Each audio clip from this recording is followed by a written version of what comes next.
Hi, nobodies. It's your girl. Nobody watches me, but hey, it's your girl. Rocking a totally clean face. Like, I don't get any cleaner than this. And this is no maintenance, okay? Always. You know this. So, today, what I want to talk about is something that bugs me. Just like every night. What bugs me? What do you need to know? All of you who don't watch me. So, like, I am so sick of. Now, if you know somebody who's mental, you're used to, like, when they make a mistake, they'll say, it's my illness. My meds ain't working right, you know.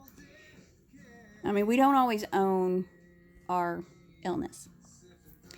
I mean, we don't always own that, you know, we make mistakes like everybody else. No, we want to blame the illness. And sometimes that's what it is. I mean, a person who's bipolar, if their medication stops keeping them from switching from high to low, they are not. It's not their fault that they're on a high. You know, now the shit that they do when they're on the high, that's them. But it's not their fault that they're on the high. So, but I get really tired of hearing people say, like, when you make a decision that they don't like, they say, are you taking your meds? Did you quit your meds? No. I ain't ever quitting my antidepressants. I remember what it was like without antidepressants. When it got bad. Let me tell you. I'll tell you right now.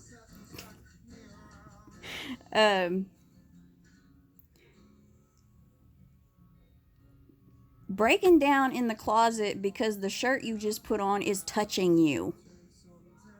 Okay? Yeah. Let that sink in. Your shirt's supposed to touch you. So you shouldn't be breaking down about that because that's what's supposed to happen. You don't have like a cushion of air between you and the shirt, you know. But I would break. And then I'd finally get over it, you know. And of course, I was married to this major fucking dickhead. I would come out of the closet feeling okay with myself, you know. Now, I wasn't dressed frumpy, you know, not wearing like sweatpants, sweatshirt, you know, messy hair. No. He expected me to wear makeup and all that kind of stuff. Come out of the closet after an hour of bawling in there about my shirt touching me. Walk out. You're not wearing that, are you? Another meltdown, you know. And I mean, that one at least was like, you know, seriously? You make me feel so ugly. You know, it's like, you need to put on some makeup. Really? You're going to say that to me? You know, not every decision that a person with a mental health condition makes has anything to do with that.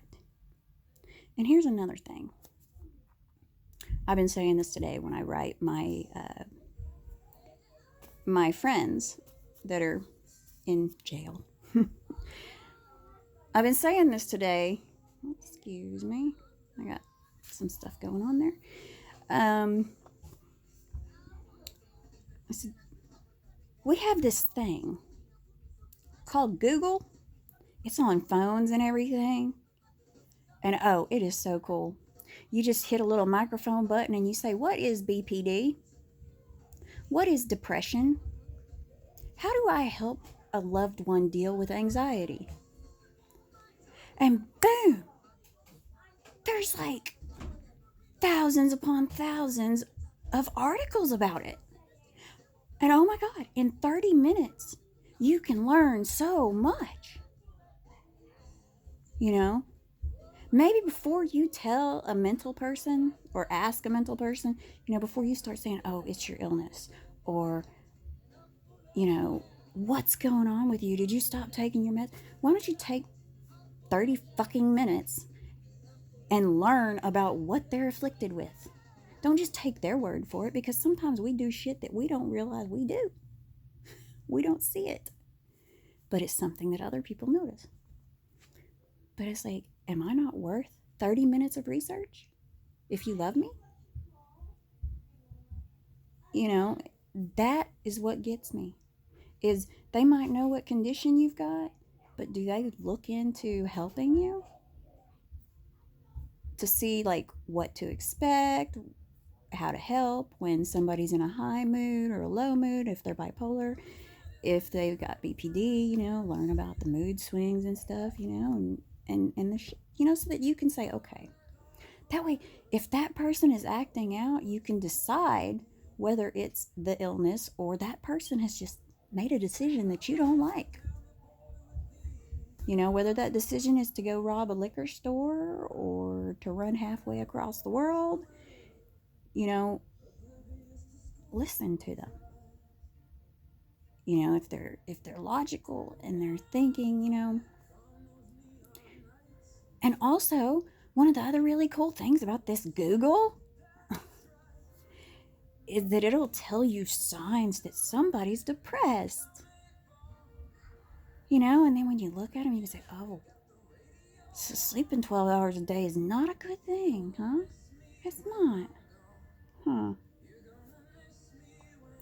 Maybe you'll notice that one of the key elements of it is to lie. Or to do anything to stop from being rejected. That doesn't mean that you'll put up with anything. It doesn't mean that you're stupid. It just means that you really hate being rejected, so you will give 100% to not be rejected. And if that means lying, you bet your ass a person with BPD is going to lie. If they feel like the truth is going to get them abandoned or rejected or cause them to fail. So, if you took 30 minutes to read articles on the condition, you'd learn so fucking much. I mean, you don't have to go to school and learn shit. You don't have to go check out books. You don't have to read all the material. I wouldn't expect anybody to do that. That is my job because this is my illness. It's my job to read, to study, to learn what's what and what to do about it. But the people who love you should be willing. You shouldn't have to ask them to look it up. And they shouldn't be just saying, hey, what is it? Like taking your word for it that that's something that you do because I'm crazy. So that's what's bothering me today, and then they start thinking, oh, well, they made this bad decision. I gotta watch them. I gotta make sure they're not gonna do something else that's crazy. And it's like, you know what? No. The thing is like stopping my medications has never been something that's crossed my mind. I have stopped antipsychotics. I have stopped mood stabilizers, but never the antidepressant. Never. Because antidepressants saved my life. And gave me a life for the most part. The other stuff was just, hey, this is causing too many side effects and it's not doing anything good for me. You got to see a positive result. Otherwise, what's the point of all the negatives? Like, why am I taking this? It does nothing good for me. So yeah, I'll stop some things. If I get prescribed something for high cholesterol, they say, oh, it's genetic and blah, blah, blah. You're always going to have high cholesterol. You have to take this medicine. I'm taking that medicine. No biggie. I ain't messed up about taking pills. That, if they do what they're supposed to do.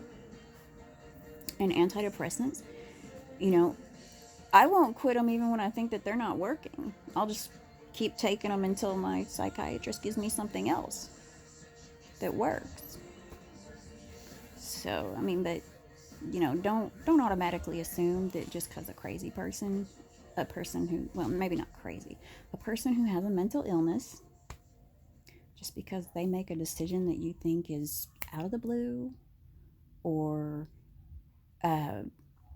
or crazy or bad, don't assume that it's the illness. Don't assume that they've stopped their meds, you know. Okay, I do not own the rights to the music playing. It's all on shuffle. So I better get off of here before I start turning really red. um, if you can hear that. um, have a good night. And if you know somebody, if anybody is watching this and you know somebody who has a mental illness, Google it. If you are somebody who has a mental illness and you don't know jack shit about it except for what your psychiatrist has told you, you should Google it as well. You know, you don't have to like take studies, you know, take courses and stuff to learn all that stuff just to be informed about the basics. I mean, there's always going to be little variations of shit, but you know, take the time to educate yourself about it. What helps, what hurts, you know. So that's me for tonight. You have a good night and a great day tomorrow. Bye.